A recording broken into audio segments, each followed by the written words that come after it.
My weapon isn't ascended or leveled, so I'm missing out on a lot of damage there.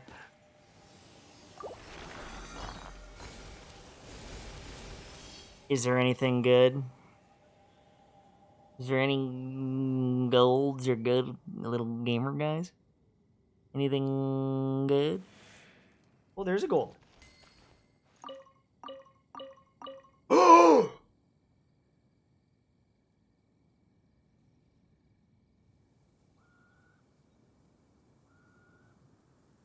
We got a spear, bro, for Xiangling. Another one. We can have triple constellation. Or triple refinement. Oh my god. Now, I have 2 polearm prototypes. That's 2 refinements of the Crescent Pike, one of the best 4-star weapons in the game. I'm going to explain why it's so good in a moment. But we're actually not done yet. Let me just show you something really quickly. We've got 2 because of the Storm Terror drop. But we got another little treat. I haven't touched the Spiral Abyss. I haven't set foot in there. I haven't even thought about it.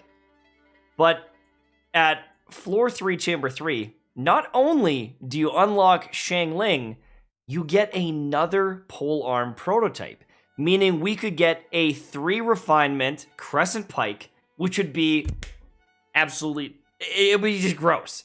So let me explain why this is going to be such a big DPS boost. I'm going to explain why I'm going to transition to Xiangling, I think, as my main DPS. Well, let's get started. Now, I crafted my first spear because I want to show you how nuts this is, and I want to explain why this is so good. The Crescent Pike is a polearm that has a physical damage bonus, but it's at the base attack. Now, Infusion Needle is where all the damage comes from. It says that after picking up an elemental orb or particle, your normal and charge attacks deal an additional 20% attack damage. That doesn't mean that it's doing 20% more damage. It means that your attacks will do an additional attack for 20%. Now, this is essentially a flat boost, 20% damage, but it's actually much, much more than that. The reason why is because your basic attack can crit, but this attack can crit independently. So this means that if you basic attack, your basic attack might not crit, but the bonus attack will. And so between these extra proc chances of critical hits, as well as just that incoming damage when you attack very quickly, this thing outpaces DPS pretty much every other 4-star weapon in the game. It doesn't matter if you're using Prototype Amunis, it doesn't matter if you're using a book, a bow, this thing is insane. The only other 4-star that's like insanity is probably Flute. The Rust bow is probably up there as well, but this thing is amazing. And we're going to be able to refine this up. Not only will we get 25% bonus attacks, we're going to be able to refine it again. Again! I need Razor on one team, regardless. And he's got a beautiful Prototype Amunis. He's kicking butt. There's nothing wrong with Razor. And we're actually going to wish on Razor's banner in case we can get a bunch of constellations for him when there is a Razor banner. Now, if you look at his weapon, I could actually refine it again. So we can make Razor amazing. If we get constellations, he's going to carry. He's going to be one of our main DPS. But we need another main DPS for the Spiral Abyss. And if I'm roaming around the map, if I'm fighting bosses, I want my main DPS to do a bunch of damage. Now I've got a bunch of supports, and I could use Razor, I could use Xiangling, I could use them both at the same time. But I think optimally, especially because I'm free to play, having multiple supports, and they're supporting one main DPS, one character we're focusing artifacts and weapons on, that's going to be best. Now with Xiangling, we can not only make the Crescent Pike, but we can refine it 3 times. And that is going to give it a very big edge over this Prototype Amunis. Now I could make this Prototype Amunis Refinement Rank 2, but I'm actually considering making the White Blind Claymore depending on the scaling and stats of the new Fire Claymore character. I'm also considering making another Prototype Amunis for her. As a 4-star only character, depending on what items drop, depending on what I got, I just want to be careful. In the case of Xiangling, and in the case of the Northland Pike prototype, whatever the hell it is, I know that I'm getting a god tier spear. And so I'm just going to go ham into it. We're going to move off of Razor, and we're going to start leveling up Xiangling. I am so confident in this character change that I could literally just start leveling this up willy-nilly. I don't even care.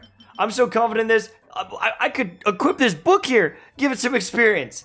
But I am very excited for this this new DPS change. We still got to get Xiangling. I'm very confident we're going to be able to beat the Spiral Abyss, but this weapon kind of changes everything. And I think that Xiangling is going to be a great character. Now, if any other spear characters come out down the road that are maybe better, awesome. Hopefully we have enough to wish for them and get them. But for right now, Xiangling is going to be one of our main DPS.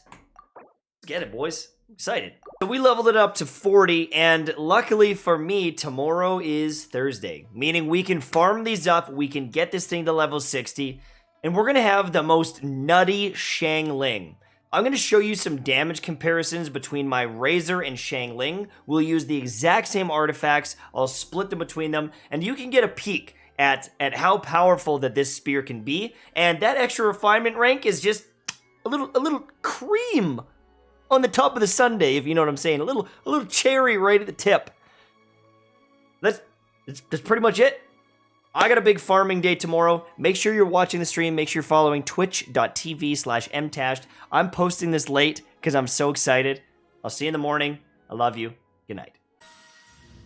Boom. Boom. Boom. Boom. Boom. Boom. Boom. I want you in my room. Claim it like a gamer. And I got a little purple. Yes! Razor.